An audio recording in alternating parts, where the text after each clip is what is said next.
Всем привет! Ну, скажем так, сейчас люди уже начали обращать внимание на ту ложь, которая окружает их. Я имею в виду ту ложь, которая связана с космосом, полетами в космос. В общем-то, надо заканчивать эту тему, потому что надо идти дальше. Не зацикливаться на этом, да. Тем более, если те, кто убедился, что это ложь, то что на этом стоять? Просто надо скинуть себя ее и все. Хотя она продолжается. Вот покажу несколько секунд. Это Falcon запуск. Полетел, значит. Ну вот, если посмотреть сюда, то здесь какая-то бумажка осталась. Ну, при такой скорости она там осталась и будет лежать. Уже такие мысли есть, что как будто кто-то специально оставляет как подсказку, что это нереально, люди. Смотрите, что это не может такого быть. Ну, вот она двигается. Там же остается. Также вот посадка задом ракеты. Она, значит, сейчас будет спускаться, на эту платформу садиться, но струя газов не будет изменяться, то есть как была, так и есть. Как она тормозит, непонятно. Ну, понятно то, что это сделано. Потом будет создано, значит, такое пылевое облако здесь, но оно искусственное создано. То есть, вот посадка.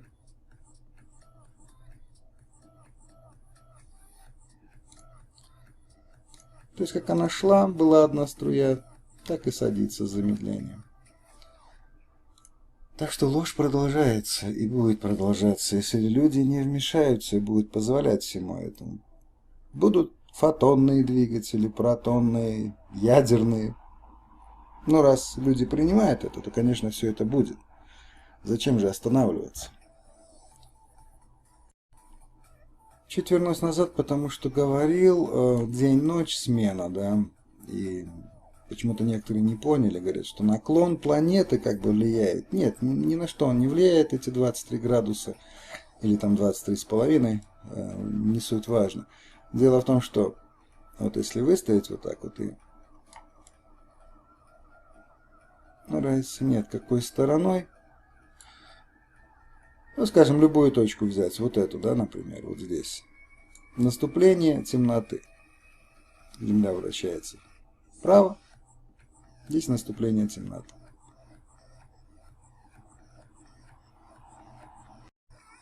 То есть не темноты. Вправо это наступление рассвета. То есть что хочу показать. Вот если так сделать, вот, например, здесь точка при вращении планеты,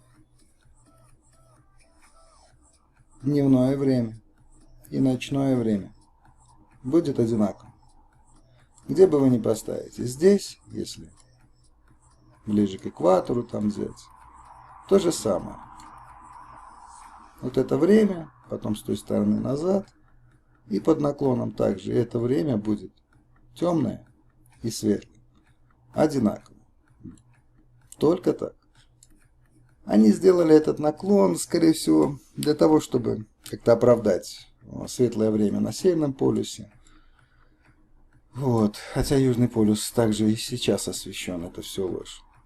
По Южному полюсу, кстати, тоже момент. Вот если Солнце находится там, по этой теории, да, ну, вот так уведем, чтобы Солнце находилось строго в этом направлении, то вот представьте, на Южном полюсе, скажем, угол на Солнце будет, ну, пускай минимум 45 градусов, да.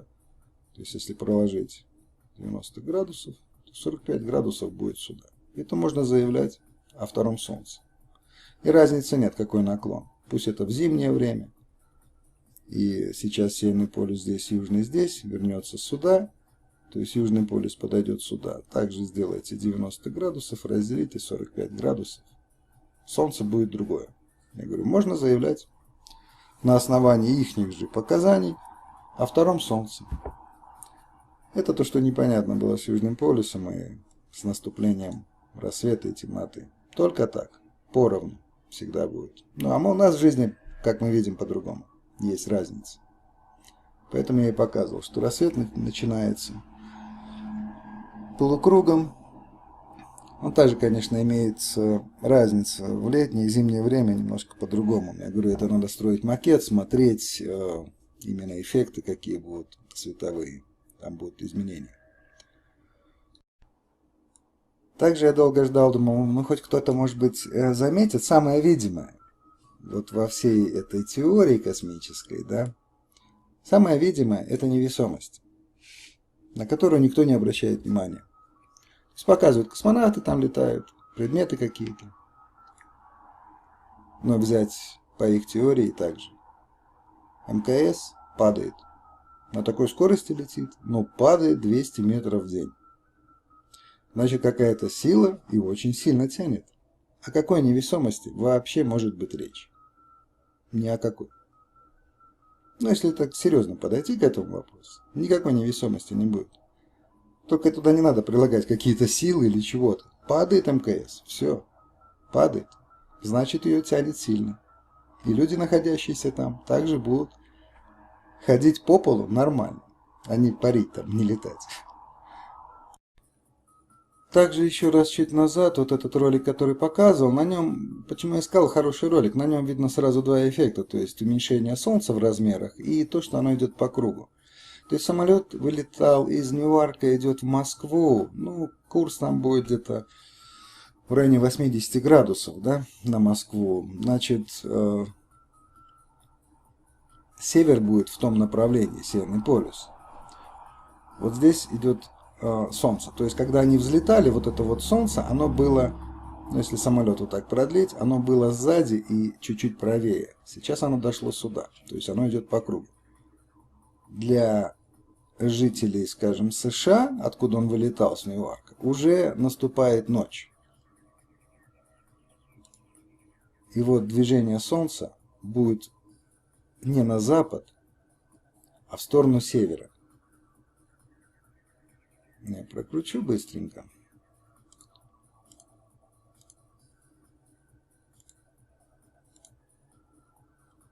Вот. То есть, когда оно сейчас будет скрываться, но свет останется, то самолет уже будет подлетать к Москве, так как он прибывает утром. И вот как раз, когда наступит рассвет, то уже скоро посадка. Ну вот,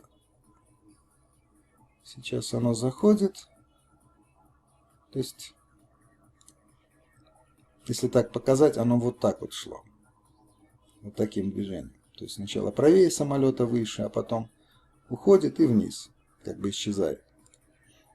Ну, уже говорил этот эффект, почему. И вот его движение продолжается по кругу. И дальше наступает рассвет. То есть сейчас она появится для этого самолета спереди справа. Но это для тех, кто не понял такой момент. И здесь надо также добавить, что Северный полюс, он немножко приподнят. И вот этот момент, то, что он приподнят. Но это не говорит о том, что плоскости идут, значит, вниз под наклоном. Нет, земная поверхность выравнивает, чтобы уровень был. А вообще, по Земле хочу сказать, сейчас не то время, неважно, где что находится. Во-первых, надо карты, нормальные карты, чтобы было правильное расстояние, правильное расположение материков. Когда это будет, тогда можно уже что-то считать, рассчитывать там, кому это интересно, да. Пока смысла нету этим заниматься. Еще почему нет смысла? Во-первых, то, что сказал карты. Во-вторых, сейчас есть более важные проблемы. Более важные. И, во-первых, научиться определять ложь, понять то, что она есть. Как вот с этим с космосом. Надо просто его скинуть, чтобы он больше не держал. Потому что, когда о чем-то дальше думаешь, и если остался при той позиции, что есть космос, полеты туда, они будут мешать, они будут держать, отвлекать постоянно. Поэтому говорю, это не важно сейчас. Треугольное, круглое, квадратное, кому как нравится. Главное скинуть в космос. Сойти с этой позиции. Все, его нет, его не существует, и полеты туда отсутствуют. Потому что, если пойти дальше, мы в каких-то дальше видео поговорим, конечно, о мышлении человека, об этом пространстве. А на данный момент, серьезно говорю, это не так важно. Вот когда будет жизнь, что никто не трогает человека, да? Не травит его, нету лжи. Вот тогда можно сидеть и заниматься чем угодно. Есть свободное время, изучать историю, копаться там, что там было на самом деле, да, и как устроена эта территория, на которой живем. Вот тогда этим можно заниматься, когда никто не будет мешать. Там были такие комментарии даже, вот надо арендовать самолет и полететь на антарктический круг, убедиться. Но не пустят. Можно, конечно, арендовать. Я как-то писал одному человеку, что были попытки, и много было попыток, заканчивались неудачно и даже трагически. То есть спонсоры, которые спонсировали, погибали. Ну, как обычно, в автокатастрофах там какие-то непредвиденные обстоятельства, которые приводили к смерти. И, само собой, вся эта экспедиция просто рушилась. Поэтому сейчас об этом не надо думать, чтобы взять корабль или самолет и пойти туда. Конечно, это было бы хорошо, да. Но еще раз говорю, не в настоящее время. Поэтому на данный момент просто надо понять, что есть антарктический круг, он выше по уровню, Северный полюс, Солнце с Луной ходит над поверхностью. Вот, потому что сейчас наука также не даст продвижения этому всему, так как наука перекрыта определенной прослойкой людей, которые занимаются только тем, чтобы люди ничего не поняли. Вот. Сейчас надо помочь, каждый сам себе должен помочь, чтобы восстановить свое мышление, скорость мышления. Вот. Начать изменять себя. Много людей уже говорит о химтрейлах, об этих химтрассах, то, что сбрасывается. Это на самом деле серьезно и очень опасно. Но как в Википедии пишут, это городская легенда. Так вот, легенда как раз это очень серьезно. Они здесь показывают, значит, вот цистерны с водой, предназначенные для летных испытаний. Кто испытывает самолет с цистернами с водой? Это вообще глупость. Аппараты сверху, приемники воздушного давления. Это не приемник воздушного давления, так как приемники находятся снаружи. А это как раз вот салон самолета, который перевозит всю эту гадость. И никакая это не городская легенда. Потому что то, что происходит, и создание облаков, и перенос любых видов вирусов, находится также и модифицированная человеческая кровь. Есть такая компания Monsanto в США, которая захватила весь мир. Вот я знаю точно, что фермеры, у них проблема большая, так как они уже не могут закупать зерно нормальное, скажем, которое прорастает. То есть Monsanto продает им свое зерно, модифицированное, так как они уже загадили всю территорию и алюминием, и барием. В общем, я говорю, информации много, но это все серьезно, потому что мы потом это кушаем. И это дело надо как-то тоже останавливать, а не просто думать, что это городская легенда. Нет. Единственное, конечно, то, что я слышал, там говорят, что не может как бы след от самолета оставаться очень долго. Может. Это зависит, что на это влияет. Температура, влажность и давление. Может оставаться на самом деле долго, и 15, и 20 километров после самолета. Но потом он просто тает. Он исчезает. Если будет идти расширение с проседанием, это вас травит. А вот если просто расширение идет, и такое становится оно полупрозрачным, это вот создание облаков. О, какой выбросили. И все это реально. Ну, конечно, если только об этом говорить и не пытаться в ту же прокуратуру пойти, городским властям с такими же вопросами. Почему? Почему без разрешения, без согласия людей это происходит? Конечно, да, если 1-2 человека пойдет, ничего не будет. Поэтому надо объединяться и идти, и писать, и звонить, и требовать, чтобы это прекратилось. Если этого не сделать, ну, как говорится, сами виноваты. Здесь никто не виноват. Потом уже жаловаться не надо. Еще раз говорю, это очень серьезный вопрос.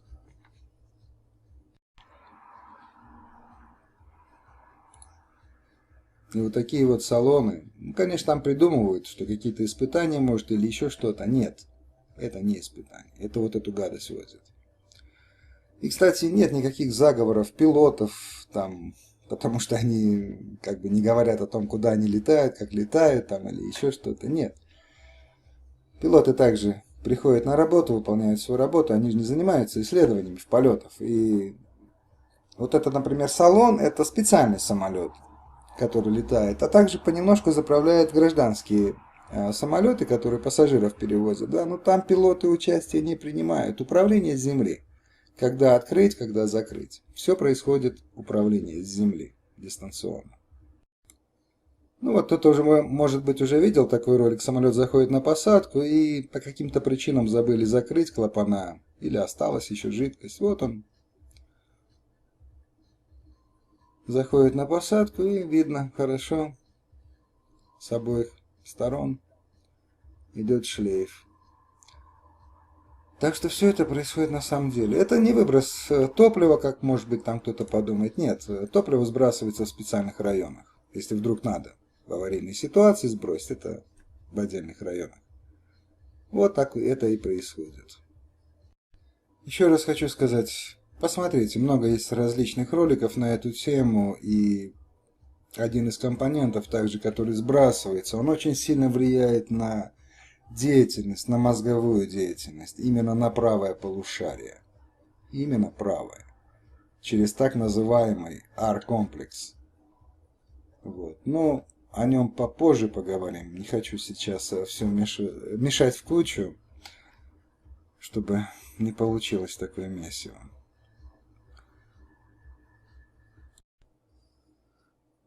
Да, много серьезных вопросов. Вообще, конечно, сейчас надо кардинально менять, желательно бы, конечно, и науку, но это пока невозможно вследствие тех причин, которых вы, я думаю, знаете. Но тогда хотя бы самообразованием заняться, конечно, это тоже тяжело, потому что информации много, и что есть правда, что неправда. Что-то замешано так, что и не увидишь, где тебя подставили, да. Но тот, кто начнет и продолжит, он со временем сам начнет определять. Хочу немножко про питание. Не буду растягивать эту тему. Так, самое основное. То есть закисление организма разрушает кости, убивает почки. Ну да, в принципе, так и есть. Вообще закисление – это причина многих болезней. Болезней как таковых вообще-то нету. Медицина придумала. Так как все проблемы, которые получает человек, это закисление. Он закисляет свой организм своим питанием. А это очень хорошая среда для расселения паразитов различного вида. И также для роста опухоли. Или грибок кандила, как называют, да? Вот это да, это правда. Уберете закисление, исчезнут проблемы. Это так и будет. Продукты питания снабжают нас энергией, ну да, электричеством, строительными веществами, белками, жирами, углеводами. Ну вот первое, белки и жиры можно убрать. Это вот такой момент, где подставляют. Они нам не нужны. Каждый организм вырабатывает свой белок. Сила водорода. Да, это хорошо. Вода, соль на данный момент. То, что дешево, то, что доступно. Сода, перекись водорода. Информации много, но это все на самом деле так и работает. Потому что сейчас, в смысле, так и работает, помогая человеку. Ну вот в чем подвох, такие вот моменты, как молоко, йогурт, нагрузка кислотная 2,8, яйца там 2,5, мясо. О, 67,9, ну да. Ну хотя я бы поставил и мясо, и молоко, и яйца в одну линию, на самом деле. Это то, что закисляет организм. Дело в том, что наш организм вырабатывает свой белок.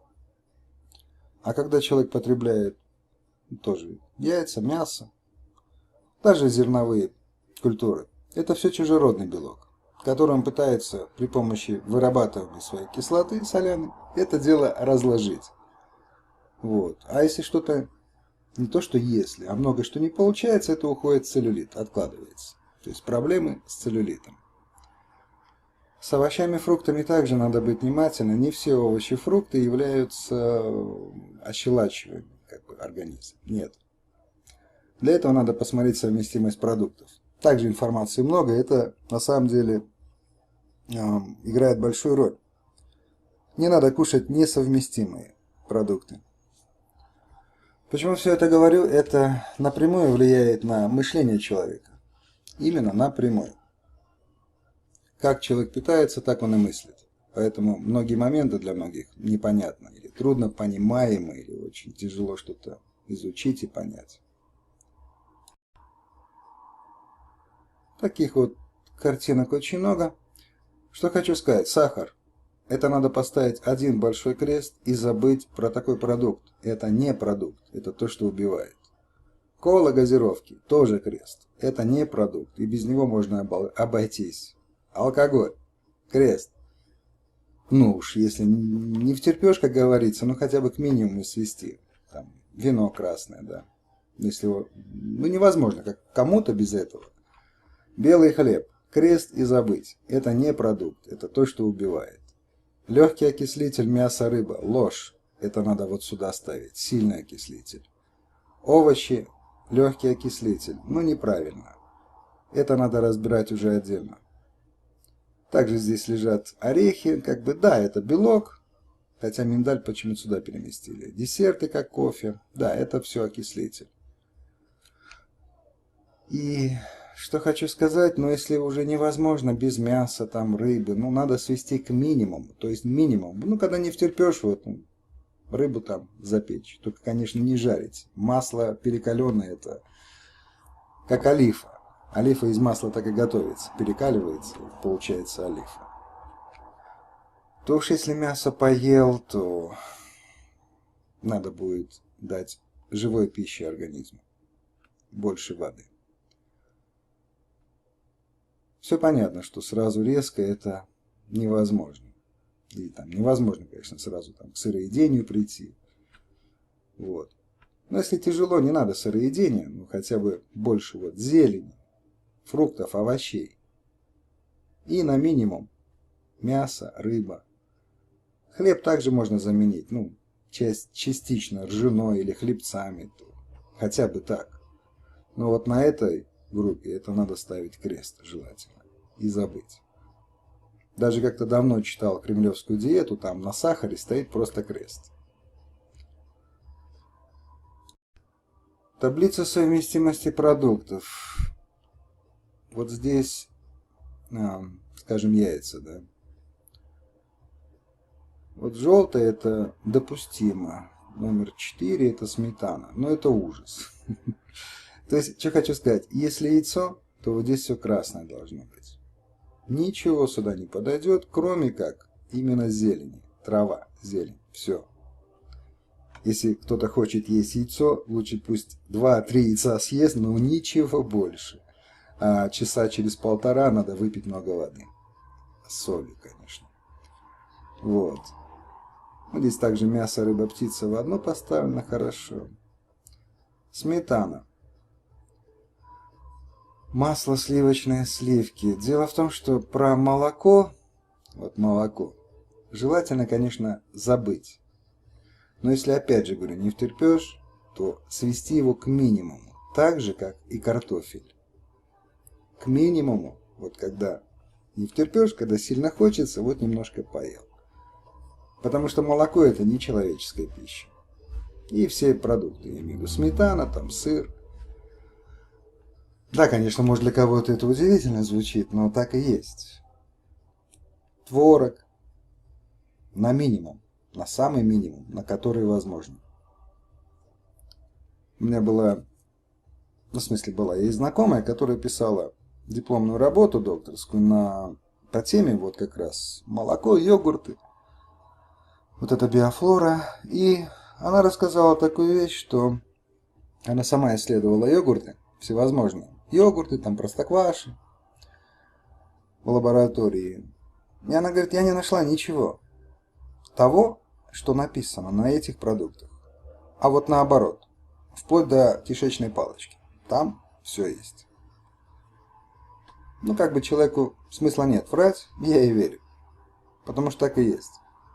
Этими продуктами травят. Поэтому еще раз говорю, вот, молоко надо забыть. И постараться. Также вот холестерин. Многих пугают врачи, что у вас повышен холестерин, вам надо принять вот такие-то медикаменты. Ни в коем случае. Ни в коем случае. Никаких медикаментов. Дело в том, что холестерин это и есть ваш родной белок, который будет вырабатываться по мере необходимости. Если уж вы довели свой организм, свое тело, сосуды до такого состояния, когда все иссушается, истончается, будет вырабатываться больше холестерина для того, чтобы это дело залепить. Да, будет сужение сосудов. Ну а как? Как по-другому? Если вы уже довели себя до этого состояния, организм будет стараться исправить это дело с такими вот последствиями, как будет давление, перепад давления у человека, головные боли. Вот. Но деваться уже некуда. Поэтому холестерин это родной белок. А вот когда употребляете чужеродный белок, как я сказал, он будет уничтожен, переработан. Все проблемы от закисления. Если поесть, например, мясо, да, кислоты будет много, и в желудке оно останется на долгое время, кишечник оно не пройдет. И лишь пройдя поверхностную обработку, потом, когда выровняется баланс, а мясо задерживается надолго, 14, 16, 18 часов в желудке, то потом только пропустится в кишечник. Но только в поверхностном обработанном виде. Как-то один раз русский один профессор, я не помню фамилию, он проводил опыт и показал. 2 лягушки, одну сварил, одна живая. И в желудочный сок хищника положил. Так вот, та, которая была вареная, она лишь поверхностно обработалась. А которая была живая, она практически вся растворилась. Вот так и человек должен питаться. Живой пищей. Энзимы должны работать, не разлагать, а расщеплять эту пищу. И тогда в кишечник пойдет то, что надо. А так, как сейчас люди живут, особенно большое употребление хлеба залепляет кишечник. Один японец хороший опыт показал. Он брал после 40 лет людей и показывал кишечник в каком состоянии, запуская зонд и снимая это все, делая запись. Чем он лечил? Да ничем. Содовый раствор. Промывка. Убрал из питания на какое-то время этих людей все то, что приводит к этому. Пожалуйста, через месяц показал, розовенький кишечник, дышит, двигается, все отлично. Поэтому вот я говорю, то, что есть сейчас на данный момент, это вода и соль, очень важные для человека. Сода, перекись водорода, то, что приведет в порядок организм, выровняет баланс. Выровняется баланс, поверьте, паразитам жизни не будет. Они будут просто помирать. А люди занимаются, чтобы вывести паразитов, какие-то моющие там, не моющие, а очистительные средства, очистить организм. Но это все яды. Ну, один раз можно принять, скажем, пару месяцев потратить на то, чтобы привести себя в порядок, выровнять баланс кислотно-щелочной, а потом один раз яд, добить, так сказать, их. Но не возвращаться к тому питанию, которое было, иначе получите все обратно. Плохой, хороший холестерин. Да чушь это все. Нету плохого, хорошего. Также вот как-то раньше писалось, не знаю, сейчас пишут, нет на бутылках с маслом, там содержание холестерола. Холестерол это чужеродный холестерин. Вот. Поэтому холестерин не будет в организме появляться только от того, что, как говорят, человек кушает жирное там или что-то подобное, да? Так как еще раз говорю, все в желудке, в этой печке пройдет первичную обработку кислотой. И никакой холестерол уже не попадет ни в кровь, ни в кишечник. Все будет разложено. Ну так, немножко о питании. Да вот еще, пока не забыл, не хочу оставлять один момент. Дело в том, что когда предыдущих роликах я говорил, где я показывал, как пока нам показывают кометы, значит, вот это вот все, да, и я сказал, что Челябинский метеорит это как бы был реальный объект. Ну, скажем так, я не обманул, просто сразу много информации, да еще такого рода, она не всегда хороша сразу, в большом количестве, да, скажем так. Вот, и сейчас хочу объяснить просто этот момент, что на самом деле Челябинске не было метеорита. Вот съемка того времени, значит, да.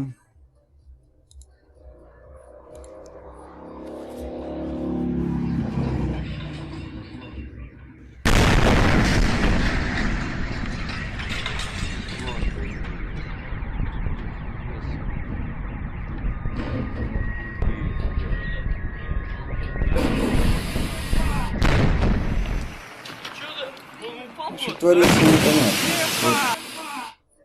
Вот. Проскакиваю сейчас назад чуть-чуть. То есть идет канонада какая-то. Один взрыв, другой разрыв, хлопок. Сейчас вот звук, стекла сыпятся. Ну, стекла на самом деле здесь целые, да. Да, разбираться, конечно, в каждом случае тяжело. Кто это делал? Для чего это делал? Я не знаю. Честно говоря. Вот таких людей много, которые делают такого рода видео.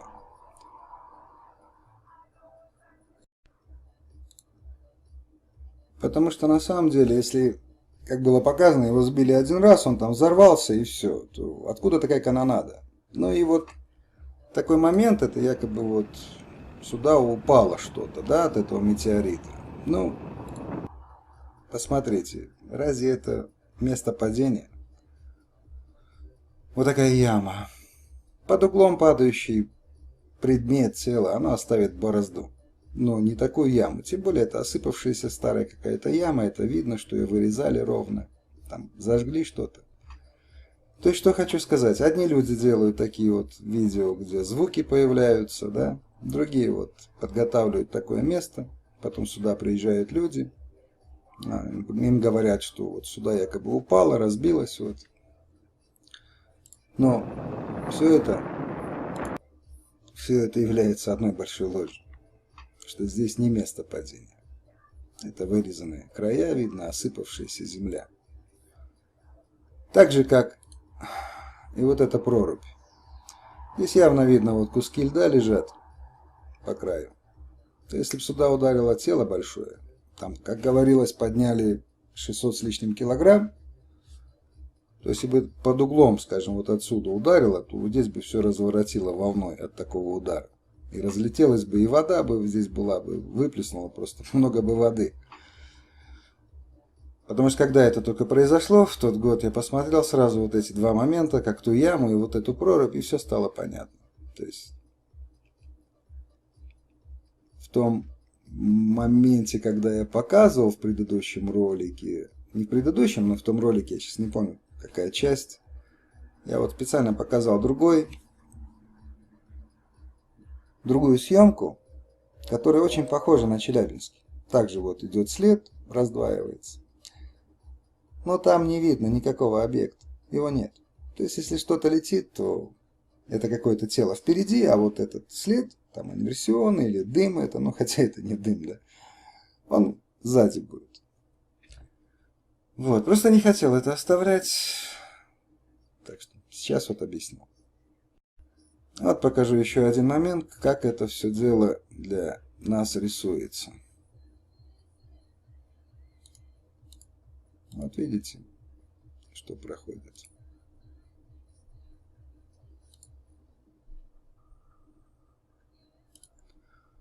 Так что не всегда запуски шаттлов являются реальными. Люди далеко находятся. Поверьте, можно создать звук, это и создается, в общем-то. Изображение, звук — это не проблема. Этим, конечно, сильно не играют, вот, но это делается. Так что вот так получается. Лжи, конечно, много, но надо от нее потихоньку уходить. Хочу показать еще один момент по поводу ядерной физики, химии. Также Эта теория, в общем-то, очень похожа на планетарную. Вот. Но это лишь теория. Но еще теория плюс лживая, да, то есть вот я открыл пока, значит, это якобы ядро атома, да, это протон, нейтрон, нейтральный. Вот. Тут позитроны, значит, летают. Позитроны это вообще интересно. Античастица, антивещество, значит, это отсутствие чего-то. Вы их не увидите. Вот. Протоны, значит, создают гамма-излучение. Это тоже интересно. То есть возьмем вот так попроще. Ядро атома носятся электроны, напоминающие планетарное строение.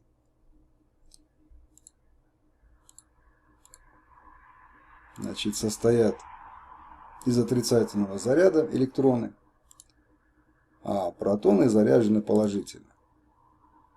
Каким-то чудом нейтроны держатся с протонами вместе. Хочу сказать сразу, вот это тупиковый изолятор, который не сможет пропустить, не создать, то есть электрический ток или световое поле, или что бы ни было. Вот это вот в природе, если так сказать, не существует. Это такая же теория, говорю еще раз, лживая. Фотоны, протоны, электроны. Возьмите 2 или 4 зеркала, поставьте в комнате. Опустите лампочку так, чтобы во всех 4 зеркалах отражалось. И каждое зеркало друг напротив друга, пара зеркала, смотрела друг на друга.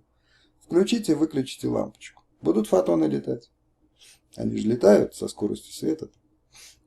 Нет, не будут летать. Ну вот и можно и забыть про фотон. Так вот, что хочу сказать, это атомное оружие, которым пугают, которого боятся, радиация. Ну, значит, вот так нам предлагают видеть атом. Вот далее, если взять, хороший мультик, кстати. Вот, находятся протоны и нейтроны вместе. Каким-то чудом держатся. Вот нальем сюда этого чуда, которое будет держать их, да? Это вот эта вот критическая масса. Тоже интересная теория. Ядро атома содержит в сжатом состоянии такую массу, что если наполнить, как они пишут, спичный коробок, он будет весить миллионы тонн. Ну, вообще ничего не смущает, нет, как это, из ничего сделать миллионы тонн. Что там сжато? Ребята, совесть вообще потеряли. Чего они там сжали до такого состояния, что если это разжать, разбить ядро атома, да, то получим вот такое вот вещество, оно выплеснется. Слов нет просто. Ладно, ну, в общем, создаем критическую массу, которая держит все это дело и не дает им разойтись.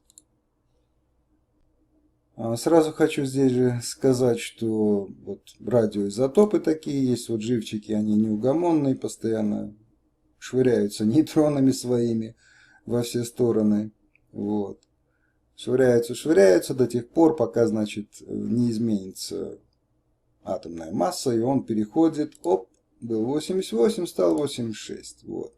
Там он тоже чуть-чуть покидался, ну и как бы это дело закончилось. Все, теперь он угомонился, пошли спать. Переходим, значит, к урану. Вот это уран.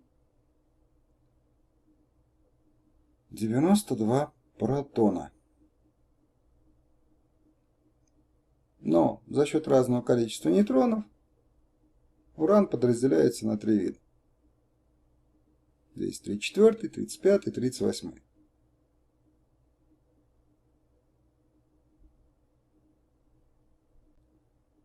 Да, и вот, значит, оружейный уран это 235 можем. Из 238 они его делают также.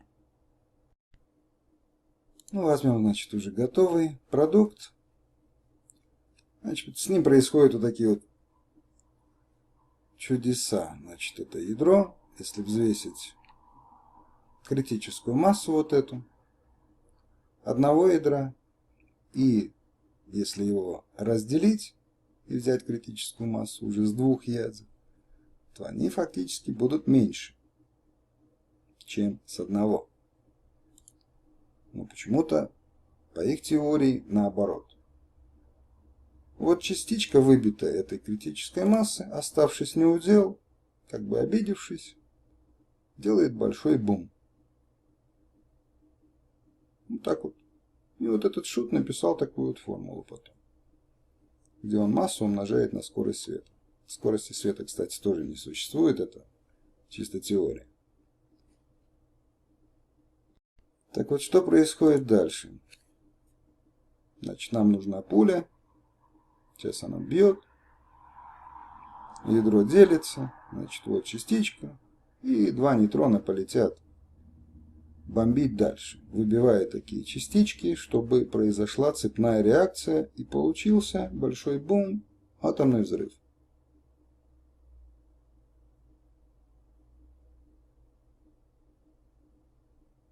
Ну, это показано так, пока не попадут. Как попадут, из них будет выбито с каждого опять по 2 нейтрона, почему-то по 2. И пойдет вот цепная реакция, и будет вот этот самый атомный взрыв. Ну, как бы вот на этом построена теория вся. И значит, вот один заряд атомный, который размером с мячик для гольфа, равносилен, вот этот стадион здесь показывают, вот, обыкновенной взрывчатки. То есть вот маленький мячик для гольфа имеет такую мощь. Вот так, значит, из урана они добывают 235, который меньше, и вот из него создается вот это атомное оружие. Вот так, значит, происходит процесс, когда они выбивают 235.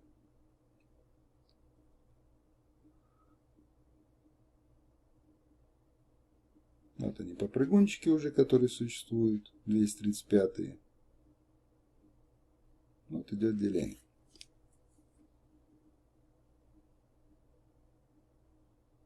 Ну а потом, если попадет 238, то он становится 235.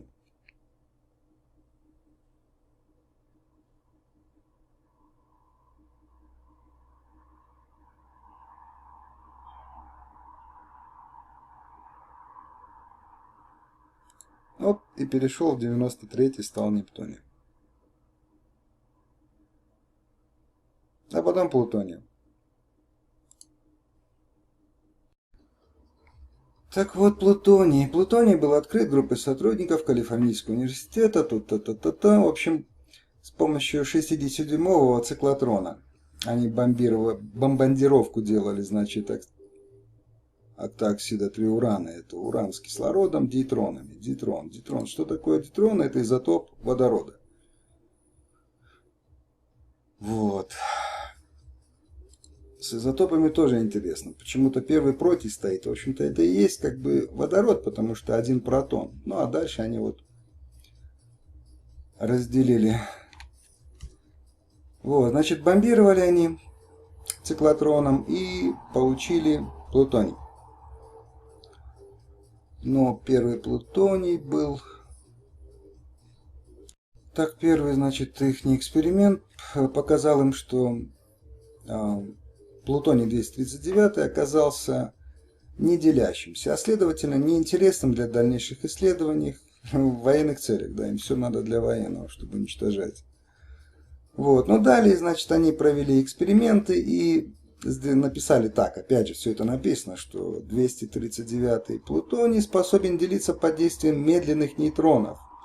Но, ребята, медленные нейтроны это которые процессы происходят в атомной электростанции. Чтобы не было большого бума, они придумали медленные нейтроны. Так, сейчас где-то у меня было. Топы. Вот. Их еще называют тепловые нейтроны. Быстрые нейтроны, образующиеся, например, при ядерной реакции деления, после нескольких столкновений, сколько? неизвестно, нескольких столкновений с ядрами вещества теряют свою кинетическую энергию и становятся тепловыми, то есть медленными, да? Вот. И на атомной станции взрыва нет, а почему-то их опыт показывает, что 239 стал делиться под действием медленных нейтронов. И как тогда из этого создать бомбу? То есть я говорю, здесь, в общем-то, в изучении этих всех моментов, да, в голове будет ядерный взрыв. Противоречий очень много. Это, я говорю, такая же система, как планетарная, да, вот с этим космосом. Один в один. Не разберешься. Голова взорвется просто. Вот. И значит, медленные, получается, значит, они его тормозят. Так, секунду. Так, значит, вот медленные нейтроны, это, как я вот говорил, это для атомных станций. Фактически реакторов без отражателей нейтронов не существует. Да? Нужны отражатели. Как и в описании в атомной бомбы. Там ставится отражатель, который отражает, чтобы нейтроны не убежали, а создали реакцию вот эту. Быструю, кстати, реакцию, да, по этой теории. Вот, но мы смотрим материалы отражателей. Отражатели тепловых и промежуточных ядерных реакторов изготавливаются из веществ-замедлителей. Опять возвращаемся назад. Вот, то есть отражатель, он является замедлителем. Но это приемлемо, еще раз говорю, для атомной станции, для теории атомной станции. Там, конечно, на самом деле все по-другому. Вот. Ну, материалы отражателей. Такие отражатели слабо поглощают нейтроны и способствуют их замедлению в реакторе. И вот этим самым они как бы объясняют, почему нет взрыва на атомной станции. Там все медленно происходит, по их теории. Так, медленно, нейтроны, не спеша, покушивая бургеры. Это американская теория, да. Они двигаются и, ну, попадется ядро, шарахнут, нет, мимо пройдут. В общем, такая вот теория, да. Группа итальянских физиков-атомщиков, значит, обнаружила, что ядра атомов захватывают нейтроны в сотни раз эффективнее, если предварительно между мишенью и источником этих нейтронов разместить парафин или массу воды, то есть замедлители. Опять же, замедлители. И если ядро атома другого захватило нейтрон, как вначале было показано, он просто меняет свою атомарную массу и перемещается, становится другим. Ни про каких взрывов нет разговора.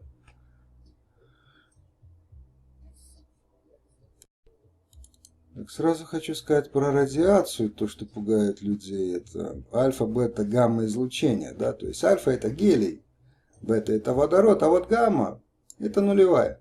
А ее здесь нет. Это, кстати, вот то, что Дмитрий Иванович таблицу сделал, она в искаженном виде уже до нас дошла. Где нулевой порядок? Это как раз и есть гамма. Но ее здесь нет, отсутствует. Они заменили гамма, значит, там что-то связано с протоном. Вот. Но это чушь полная. То есть нулевой порядок. Это гамма, водород. Это бета, а гелий – это альфа-излучение. И уж они никак не будут настолько опасны, то есть не настолько опасны, а опасны вообще. Как нам это все дело преподносится. Потому что, вот, например, когда вот эта авария была в Чернобыле, ну, в Припяти, там станция рядом с Припятью, на Украине. И я когда делал пробы, то это было на 3-й день после аварии. И там возраст и цезия, и стронция показывал разные года. Там, и 18 лет, 7, 30 с чем-то, я сейчас не помню точно. Вот. Ну, все эти исследования как бы шло через ГБ, госбезопасность, потому что без них же никак нельзя. Да. Вот они, значит, возмущались и говорили, что это ошибки, такого быть не может, авария недавно произошла. Они одного не понимали, что на нашей территории вот этих вот так называемых радиоактивных веществ их так полно. Просто не разбросано, а находится неравномерно. Вот. И хочу также сказать, что вот 6 месяцев там в разных местах брал пробы, исследовал, а на 10 дней покинул ту территорию в другой город, совершенно в другом направлении, за 1000 километров. И находясь там 10 дней, я с собой взял ТЛДшку, это такой накопитель, вот, этих 3 излучений. Так он за 10 дней в другом городе показал в десяток раз больше, чем за 6 месяцев моего нахождения был везде, то есть и станция, вся эта зона, и намотался по кругу очень много. Вот. За 10 дней больше. И нормально, люди живут в том городе, ничего не происходит, абсолютно ничего. Не надо бояться радиации на самом деле. Все это, вся эта ложь, которой радиация пугает, является только ложью. Вот это альфа-излучение, гелий, у него атомов больше, водорода меньше. А вот нулевой, это и есть из чего строится все остальное. Поэтому гелий, скажем, более плотный, чем водород и нулевой, он отражается легче. Его можно отразить плотным картоном. Ну, водород уже потребуется там фольга, скажем, несколько слоев. А вот начальный, так как он не плотный, он проходит все, практически все. Ну, так, чтобы понятно. Вот. Но никакой радиационной болезни, то есть лучевой болезни, ее не существует. Абсолютно, это выдумка. То, что там показывали, когда в Чернобыле произошло, люди умирали вначале совершенно от другого. Там большая порция йода была 131-го выброшена, люди надышались. Пожарники там просто, как говорится, ошпарены были, горели. Вот так вот происходило. И, кстати, вот в таблице Менделеева здесь нет никаких показаний про нейтроны, электроны или что-то другое. Ну что, он не знал разве об этом? Знал, конечно. Что этого нет. Поэтому Нобель против него войну и открыл. Добиваясь того, чтобы нулевую группу убрать и раскидать вот так газы после более тяжелых металлов. В общем, навели бардак в этой таблице. Фактически, в общем, атомная электростанция является обыкновенной тепловой станцией. То есть вот если реактор на самой станции вот это все дело циклотронится, да, материал накаляется, греет воду, ну здесь простейшая схема. Вот, образуется пар, который крутит турбину, ну и турбина крутит генератор и вырабатывает электрический ток. Это тепловая электростанция. А вот то, что от людей спрятали, вот если представьте, скажем, дома на циклотронил кусочек, да, тебе и отопление, и горячая вода. Дешево и зло. Но нет, вот это дело они спрятали от людей. Создали эту ядерную физику. Ядерную физику знают только по-настоящему, то есть как это дело все существует. Мало людей. И все это в закрытых помещениях, исследовательских помещениях, какие-то там десятки грифов, секретно, топ-секретно и т.д. и т.п. Само собой, за это им деньги платят большие, чтобы они молчали. Да, даже в этих организациях, я скажу, не все люди знают реалии. Потому что они только исполняют указания, какую-то работу делают. И лишь в каждой организации, скажем так, несколько человек знают реалии. Что такое атом, как это происходит на самом деле. Вот так вот и украли, как говорится, у людей более дешевую, скажем, обогрев, тоже электричество можно делать, да, добывать. Это было бы нормально. На циклотроне, скажем, контора какая-нибудь, позвонил, приедьте, на циклотроне мне там. И все нормально. Не надо платить таких денег, тратить столько ресурсов на подвод труб там, какие-то кочегарки делать, да и все остальное, покупать дорогостоящие печи. Вот так. Если бы это все люди получили, конечно, то было бы, конечно, эффективней и дешево. Но украли у нас это. И сделали из этого большую тайну, как ядерная физика. Поэтому вот еще раз скажу. Вот это не атом, а фантазия. Атом на самом деле, то есть вещество какое-то, ну вот тот же уран, да, он обладает большой прочностью, его используют в снарядах военных как сердечник для пробивания, да, это количество самих атомов. Не протонов, нейтронов с электронами, а самих атомов. Потому что надо как бы подойти к тому, чтобы знать реально, что такое атом. Атомарная структура создается количеством атомов, а не нейтронами, электронами и протонами. Что еще раз говорю, плюс-минус – это планетарная система. Сюда бы еще надо, конечно, центробежные, центростремительные силы приложить, да, все это расписать. Вот тогда получится все нормально. Но видим, как такого они сюда не сделали, они перенесли это все на планетарную систему. Просто еще раз говорю, единственное, вот просто если сейчас кто-то поверит, поверьте, это не атом, еще раз говорю. Абсолютно. Постарайтесь посмотреть. Есть работы людей. Каждый человек сам должен искать. Не ждать ответов. Потому что так приучили. Именно приучили. Получать готовые ответы. Надо работать самому. И только так человек сможет сам добиваться чего-либо. И еще расскажу по поводу радиации. Радиация только может обжечь, когда этот материал раскален, но не больше. Поэтому вот, когда отрабатывают, уже температура падает в стержнях, их достают, в воду складывают, чтобы они остывали там, а потом заново. Циклотронят и вперед заново работать. И хочу сказать, что вот посмотрите на размер бомбы. Я не буду показывать все, я думаю, видели разные размеры. Но все они огромные. Если брать первые испытания, там то ли 18 метров, то ли 16 метров длина была. Зачем такой размер для маленького количества? Ну да, они там описали, что вокруг еще взрывчатое вещество положили, чтобы оно взорвалось и сжало еще, как бы усилило этот взрыв. Но это чушь полная. Вот здесь, как видно, отверстие. А здесь находится два, как правильно сказать, два вещества. Из чего оно состоит, я понятия не имею. Но я хочу сказать, как происходит этот взрыв. Одно вещество должно создать быстрый взрыв для создания какого-то вакуума. А второе вещество, вылетая наверх, создаст тягу за счет горения. Еще раз говорю, я не знаю, какое вещество. В общем-то, мне это не интересно. Но принцип, а то, что показывает атомный взрыв, именно такой. Сначала взрыв для создания вакуума и выброс горючего вещества. Вот эта бомба создаст красивый гриб. Хочу показать вот эту подставу с Японией, Хиросима, Нагасаки, да, вот показывают там взрывы, да. Вот это вообще непонятно, что за облако сюда поставили. Вот такой вот взрыв, да.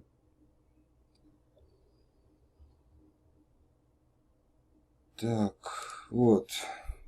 Если увеличим.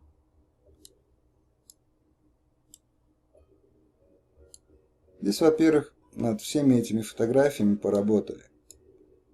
Потому что наложили облачность именно над сушей. Чтобы не видно было. Сопоставить, скажем, этот район. Но это не Хиросима. В Хиросиме вот этого водного пространства, вот такого, здесь остров какой-то, вот там вода, нет. Оно есть в смысле, но на стороне. И в другом месте. Так что это не Хиросима. И вот это вот облако какое-то. Ну вот взрыв, да. Вот его радиус всего лишь. Это вот облако сюда монтировали. Показывают еще вот такие фотографии, что якобы после взрыва. Ну, это подстава. Даже здесь видно, что здание есть. Это замазано, я не знаю, как резкостью. Покажу чуть дальше на видео, там будет хорошо видно. Это вот Хиросима. То есть вот в этом направлении, вот чуть-чуть сюда еще назад, метров 200, это эпицентр взрыва. А это якобы разрушение после атомного взрыва. То есть вот это здание, вот это все в эпицентр попадает. Было написано так, что некоторые здания железобетонные не пострадали. В эпицентре не пострадали. И если посмотреть, это не бетонное, не железобетонное здание. Фотография не очень качественная, но даже здесь видна кладка. Это кладка. Дело в том, что Япония в то время находилась вся вот в таком состоянии. Там рушились здания, также война еще шла. И Японию били как из кораблей, так и из самолетов. Они это дело подвели под атомный взрыв. Здесь вот другая фотография.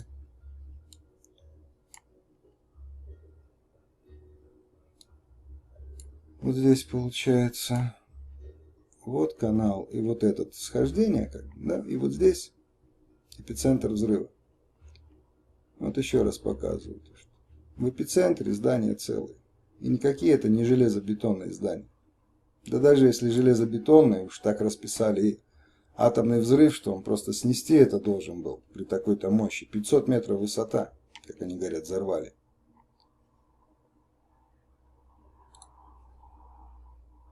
Покажу еще фотографии.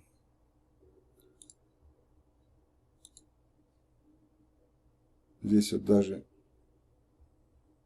с подписью Энола Гей. Это самолет, который летел бомбить. Также видно, здания стоят.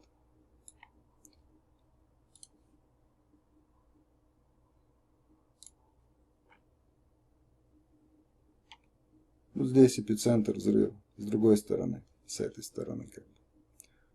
Также видно, здания стоят.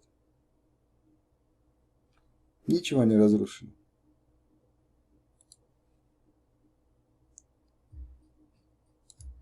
Вот такие фотографии показ. Но здесь вот на этой фотографии один момент. Вот это чисто японец, да? Плащ такой накидки, да? Военный. Если увеличить. Нет, качество не очень. Но видно, что это не японец. А как на территории Японии может оказаться, скажем, там, американец, русский или кто-либо? Япония воюет с этими странами. Так что в фотографиях тоже очень много дурят. Вот фотографии якобы Хиросимы. Но это Токио. Вот это Токио. Я проверял также еще до этого. В Хиросиме нет таких вот отводов ровных каналов. В Хиросиме там всего-то 2 реки и пару каналов. А вот в Токио очень много. И очень много изгибов с мостами. Это Токио. И вот здесь, например, вот 70 лет с начала бомбардировки Токио. Вот она, эта фотография. Это Токио. Ну, вот такой вид Токио. Подводят под Хиросиму или Нагасаки и показывают вот такие фотографии. Люди-то не знают. Проверить тоже никому не охота. Верят. Опять же, доверие, на которое не раз уже нас покупали, ловили точнее. Вот видео, значит, которое единственное как бы есть, как говорят. Но почему-то, если обращать на такие видео внимание, да, там то руки у них трясутся, то резкости нет. Самолет что так болтает. Кстати, насчет самолета там вообще фантастически было написано, что взрывом самолет откинуло на 15 километров. Во, как получилось. На 15 километров его швырнуло, а он полетел дальше. То есть здесь видно вот второе какое-то облако. Оно не отделилось. Оно имеет свою структуру от этого.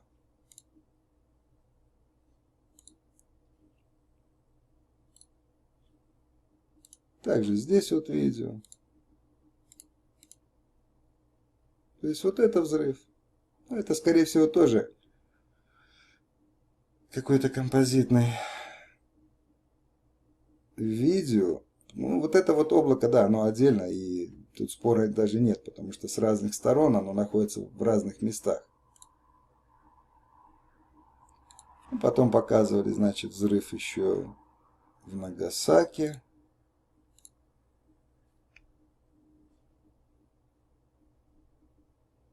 Вот.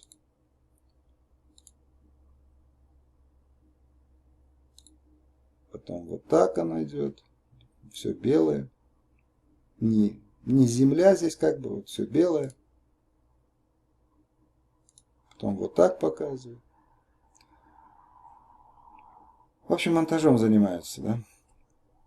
Что-нибудь показать, опять же. Вот также видео. Это в России.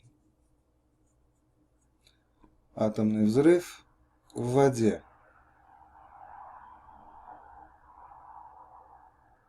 Ну, такой красивый взрыв. То есть, как бы должно быть в воде, вот, скажем так, вот отсюда до сюда, вот эта территория должна приподняться, да? Потом выброс. Ну, так как бы сразу вверх бьет. Ну, сейчас покажу нюансы все. Вот так, значит, взрыв. Теперь с другой стороны.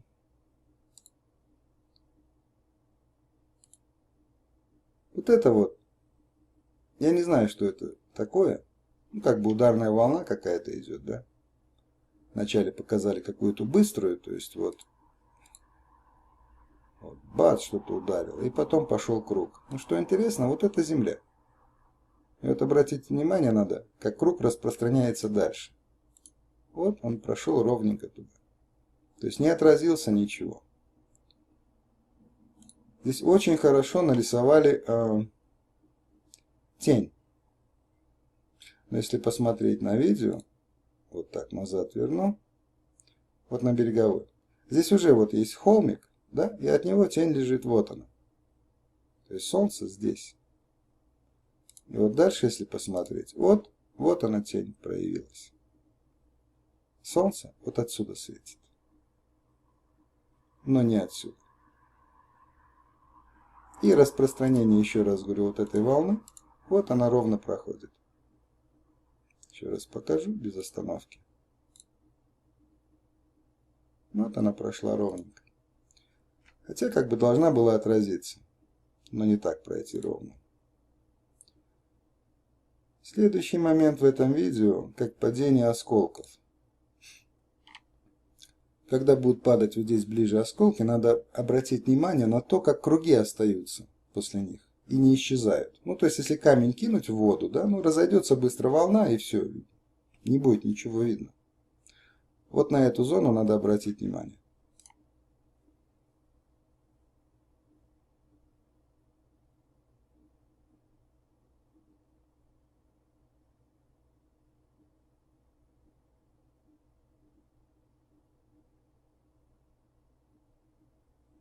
Вот начинает уже оставаться.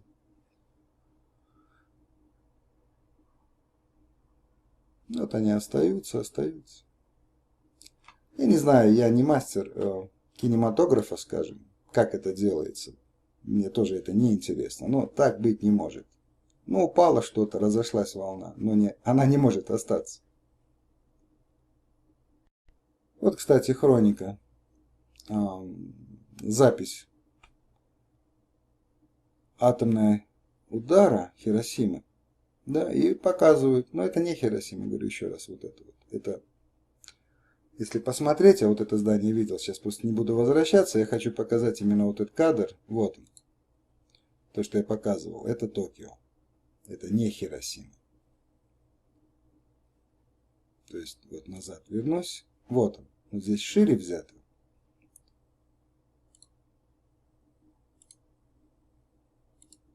Вот. А здесь кадр поменьше.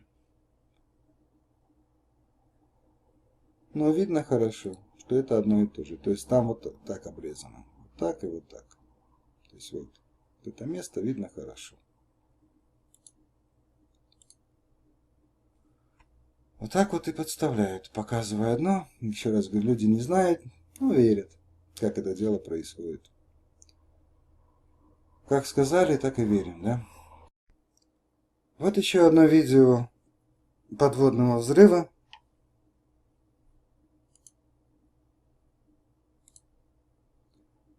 Вот это гражданское судно, я так понимаю. Вот откуда идет волна. С правого борта, с правой стороны. Вот она прошла. Вот военное судно. Здесь тоже справа борта ему идет. Вот он. Так, еще раз назад.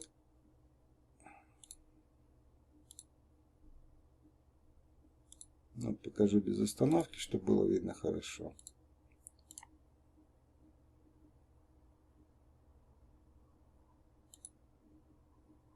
Что показываю дальше?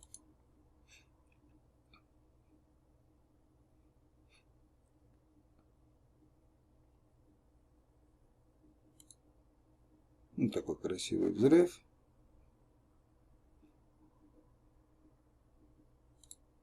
Вот это гражданское судно. И уже спереди идет. Но я еще раз говорю, я не мастер определять, но здесь даже я вижу, что это подстава. Это волна. Вот без остановки покажу, как она идет. Не волна, в смысле, вот это, после взрыва.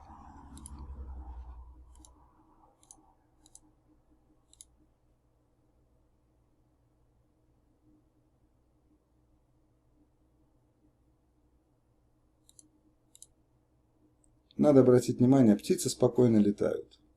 Не боятся. Вон, летают себе. То же самое. Ему в правый борт било. А теперь сзади идет. И птички летают. Не боятся этого взрыва, ничего.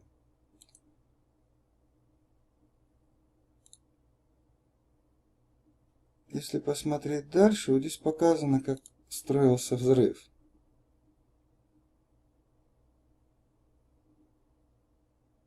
Ну, красиво как. Ну, что интересно, вот здесь раз, никакой тяги нет наверх. То есть вот эта постановка все. Вон там поднялась что-то земля.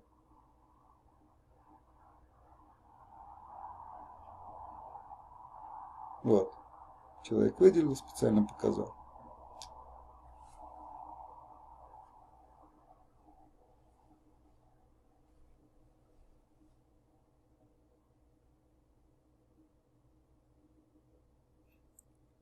Вот так строилась эта картинка. Опять же, этот круг. Везде они всегда любят показывать этот круг расходящийся.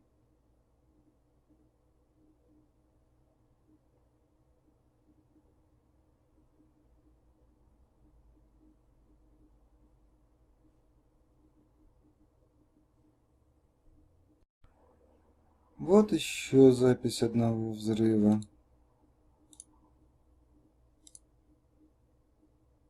Удар. И вот по кругу появляется якобы то, что волна ударила. Да, пускай это так и будет, но это никуда не двигается. Вот эта территория так и остается.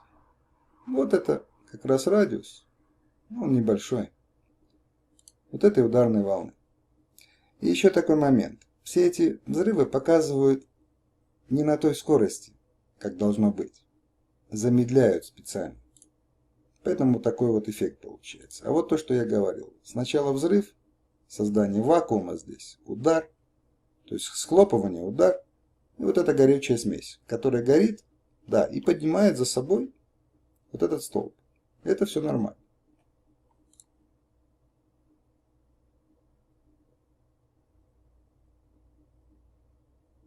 Никакого гриба, пожалуйста. Вот две фотографии, два разных взрыва. Вот здесь по цвету можно видеть разный цвет. То есть разное вещество использовалось.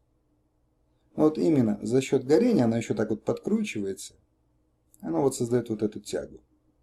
Но вот то, что в начале, это вот эта зона, где сам удар, вот, он небольшой. Вот здесь тоже видно. Вот еще одна видеозапись. Рассмотрим ее тоже. Здесь много нюансов. Вот деревья. Вот здесь видно, что ровные ряды деревьев. Но также видно, что по листве, скажем, это разные деревья. Какие-то имеют кроны маленькие, какие-то побольше. Здесь они объединяются. Ну, посмотрим. А вот это после взрыва. И я так поставил момент сразу, чтобы понятно было.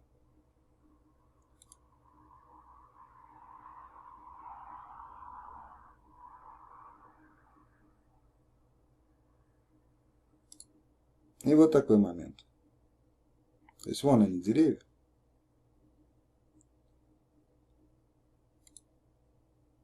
Вот надо обратить внимание на поверхность, как она двигается. Сразу скажу.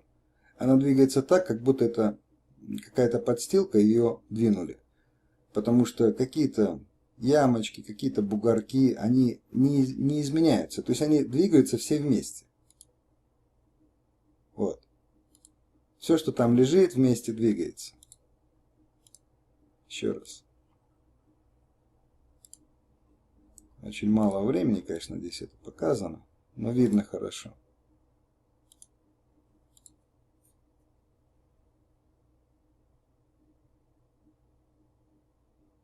Назад. А теперь посмотрим на сам вот этот взрыв, который был, где деревья.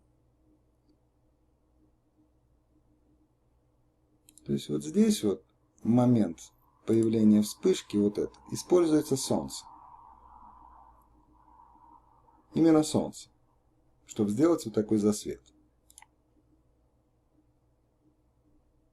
Потом получаем вот такой красивый взрыв. Они почему-то все разные. Ну вот разложили этот взрыв, пожалуйста. Что это такое? Вот это солнце. А вот это все композитное.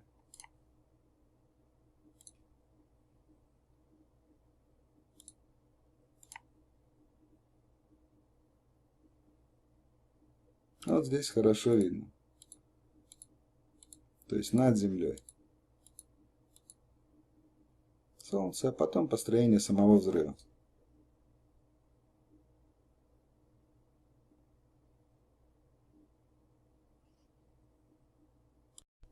Смотрим дальше на этот взрыв. Ужасно все, конечно, падает, горит. Вот этот момент тоже интересный. То есть появление дыма. И сразу же он исчезает. И потом снос здания. Но надо обратить внимание вот на эту часть. То есть вот это все улетит, а вот эта часть останется. Вот ее видно, конечно, очень короткое время. Она как бы остается и падает. А вот здесь на замедленном. Медленней скорость будет видно хорошо. То есть дым исчезает.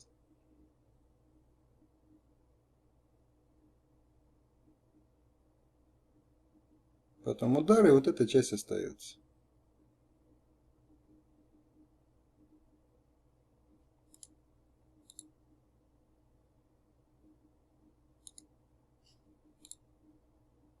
И вот дым также исчезает. Также и вот здесь на видео видно. Сначала идет вот с этого направления, вот как бы справа налево волна, а потом бьет с другого направления. Вот так. Сначала отсюда, потом отсюда. То есть вот так вот играют в кинематографе, да, вот этими вот делами, показывая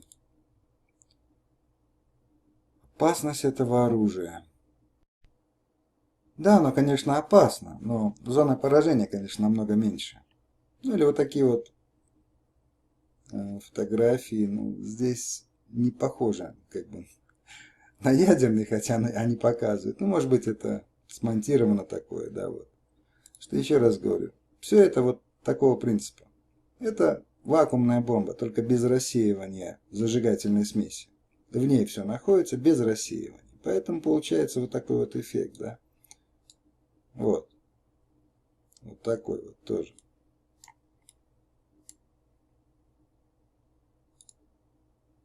Здесь плохо. Далеко фотография. То есть вот удар, вот горение, это начало взрыва сфотографировано. Вот зона поражения. Но отойдет она еще чуть-чуть в сторону и все.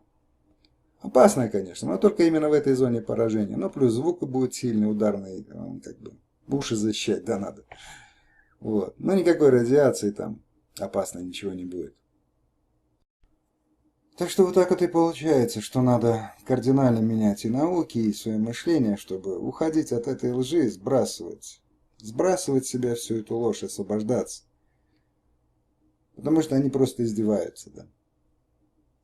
Под ядерный взрыв спрятали то, что помогло бы людям, да. Легче жить, столько не тратиться на получение электроэнергии той же и обогрева. Ну, все это дело прихватизировали, да.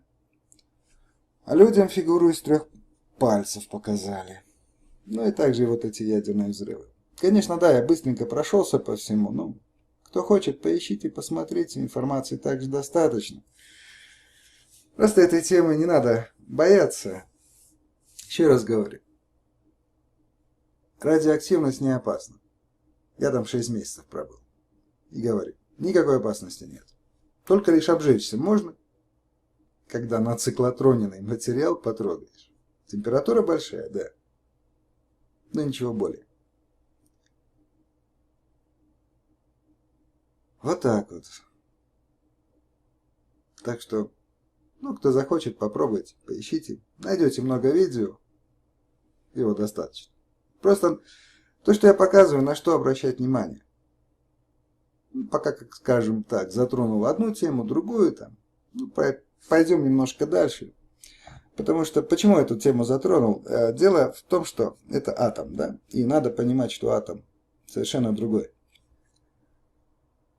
Так как это пространство состоит из атомов. И это надо знать, как это на самом деле. Еще раз говорю, атомы есть только атомы.